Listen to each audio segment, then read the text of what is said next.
Bismillahirrahmanirrahim.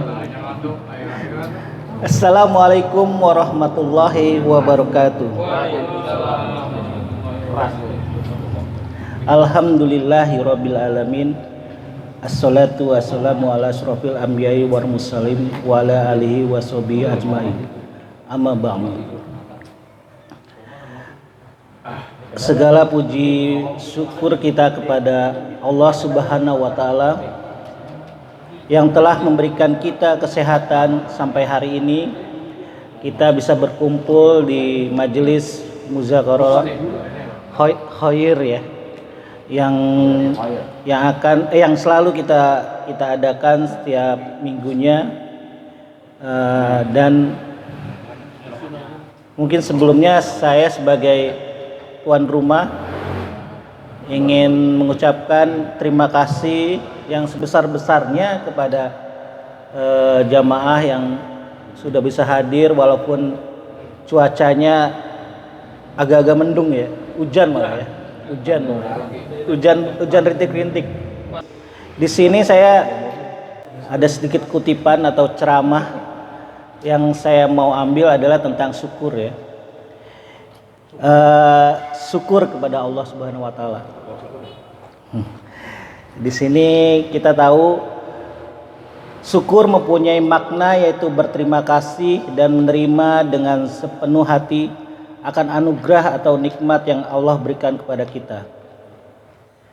Kita tidak akan bisa menghitung, mengira berapa banyak nikmat yang Allah berikan.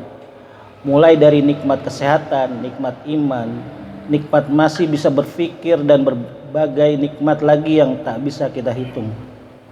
Namun yang menjadi permasalahan adalah mengapa kita tidak bisa bersyukur akan semua nikmat yang Allah berikan. Saya mengutip dari penceramah di mana ada 4 perbuatan sia-sia. Yang pertama adalah kita berbisik kepada orang yang tuli. Itu adalah salah satu perbuatan sia-sia karena kita berbisik tapi kepada orang tuli, itu kan sama saja bohong gitu loh. Terus kedua, orang yang diberi nikmat tapi tidak bersyukur. Itu juga orang yang istilahnya yang sia-sia lah gitu. Yang ketiga, kita istilahnya menanam benih di gurun pasir atau di gurun Sahara lah. Itu kan kalau dibilang kita menanam benih tapi di gurun Sahara gitu, itu nggak akan tumbuh gitu loh. Itu kan perbuatan sia-sia juga. Yang keempat adalah kita menyalakan lampu di siang bolong. Itu kan hal yang sia-sia juga gitu. Jadi itu perbuatan yang sia-sia. Nah, di sini saya cuma mau mengutip yang kedua, yaitu orang yang diberi nikmat tapi tidak bersyukur gitu. Kita heran kenapa kok diberi nikmat tapi orang itu nggak bersyukur, tapi dikasih nikmat lagi gitu. Ya karena apa? Yang memberi nikmat itu adalah Allah. Coba kita yang memberi nikmat kepada orang itu, mungkin kita gedek juga gitu loh. Ini orang udah dikasih sesuatu lah sama kita tapi tidak ada terima kasihnya gitu. Mungkin itu yang dimana kalau manusia yang memberikan nikmat pasti kayak gitu. Tapi kalau Allah tidak. Itu memang sifat Allah seperti itu gitu. Jadi dimana ya di sini kita sebagai manusia ya seharusnya ya tadi supaya kita tidak menjadi perbuatan yang sia-sia, yaitu salah satunya manusia yang diberi nikmat tapi tidak bersyukur gitu.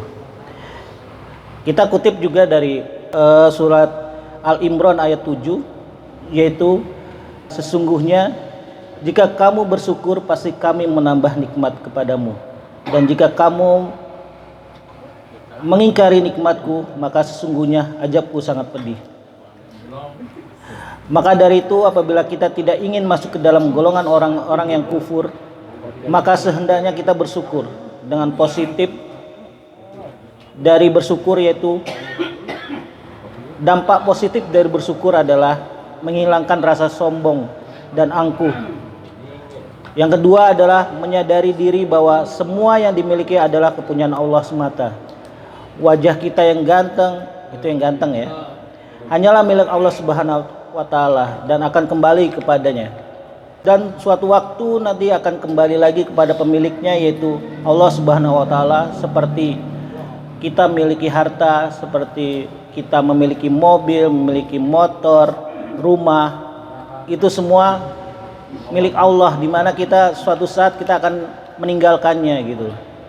Jadi bagaimanapun itu hanya titipan. Jadi apa sih yang harus kita sombongkan gitu loh. Jadi jadi yang ketiga adalah, kita lanjut ketiga karena ini kultum ya, jadi tidak panjang karena ada ustadz yang benernya ya.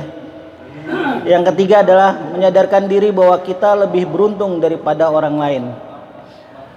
Jadi kalau kita mau melihat nikmat, coba kita pergi ke rumah sakit. Kalau kita mau ngelihat nikmat lagi, kita lihat di pekuburan. Kalau kita mau melihat nikmat Allah adalah kita berkunjung ke rumah sakit jiwa. Artinya apa? Kalau kita ke tempat-tempat itu, kita masih bersyukur bisa melihatnya gitu. Sedangkan kita dan juga kita tidak di tempat itu gitu. Jadi itulah yang harus kita syukuri, apa yang kita terima sekarang, keadaan kita sekarang gitu.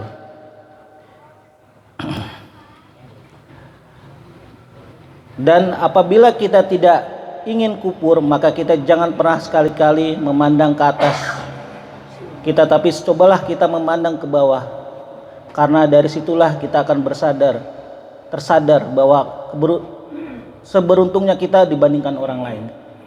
Yang tadi kita bicarakan bahwa kita beruntung kita tidak ada di rumah sakit. Kita beruntung kita tidak ada di kuburan. Kita beruntung kita tidak ada di rumah sakit jiwa. Apalagi ya kita tahu kita telah melewati ya pandemi Covid ini, di mana banyak teman-teman kita, saudara kita, orang tua kita tercinta, ada yang dipanggil pada saat itu, dan kita di sini bersyukur bahwa kita bisa kumpul di sini. Kita telah melewati keadaan pandemi Covid ini. Ya sekali lagi kita haruslah bersyukur kepada Allah Subhanahu wa Ta'ala. Alhamdulillah kita masih diberikan kesempatan untuk berkumpul bersama jamaah majelis ini, dan kita masih bisa diberi kesempatan untuk bertobat dan menikmati kehidupan dunia ini. Mungkin demikian ceramah singkat yang dapat saya sampaikan. Mohon maaf bila ada kesalahan. Assalamualaikum warahmatullahi wabarakatuh. Waalaikumsalam warahmatullahi wabarakatuh. Terima kasih Bapak Andri. Ini sebenarnya materinya menarik ini. Menarik. Jadi ketika Bang Andri itu bicara ada hal yang sia-sia gitu, kita berbisik kepada orang yang tuli, itu suatu hal yang memang benar-benar sia-sia. Orang tuli kita ngomong sama dia kan, berbisik sama dia, kencang aja nggak dengar, apalagi berbisik kan, seperti itu. Jadi itu sebenarnya materinya bagus banget. La in syakartum la azidannakum wa la in kafartum inna adzabi lasyadid. Kalau kita bersyukur kepada Allah Subhanahu wa Ta'ala, insya Allah rezeki kita, nikmat-nikmatnya akan Allah tambahkan. Tapi kalau kita kufur akan nikmat-nikmat Allah, azab Allah sangatlah pedih. Allah Maha Pengasih, yang kasihnya tidak pernah pilih kasih. Siapapun pasti dikasih, apapun yang kita minta pasti dikasih. Tapi ingatlah, ajab Allah itu sangatlah pedih bagi orang-orang yang tidak tahu terima kasih. Dan satu hal lagi, tidak ada yang spesial di dalam hidup ini, tidak ada spesial yang di dalam kehidupan ini. Orang kaya bisa dikatakan kaya karena ada orang miskin. Orang miskin bisa dikatakan miskin karena ada orang kaya. Orang pintar bisa dikatakan pintar karena ada orang bodoh. Orang bodoh bisa dikatakan bodoh karena ada orang pintar. Jadi semua itu memang Allah ciptakan. Ada teori dualisme, ada teori serba dua, ada laki-laki, ada perempuan, ada sedih, ada senang, ada suka, ada duka, ada air mata, ada tertawa. Seperti itu Pak, semuanya sama, tidak ada yang spesial. Jadi tidak perlu kita bersombong-sombong, semua itu hanyalah titipan Allah dan akan kembali lagi kepada Allah. Coba kita berlaku seperti tukang parkir. Ya, biar kata mobilnya banyak, bagus-bagus, juga dia tidak sombong. Itu dah orang titipan, ya kan? Titipan, nggak sombong dia. Mobil gua banyak nih, tapi nggak sombong.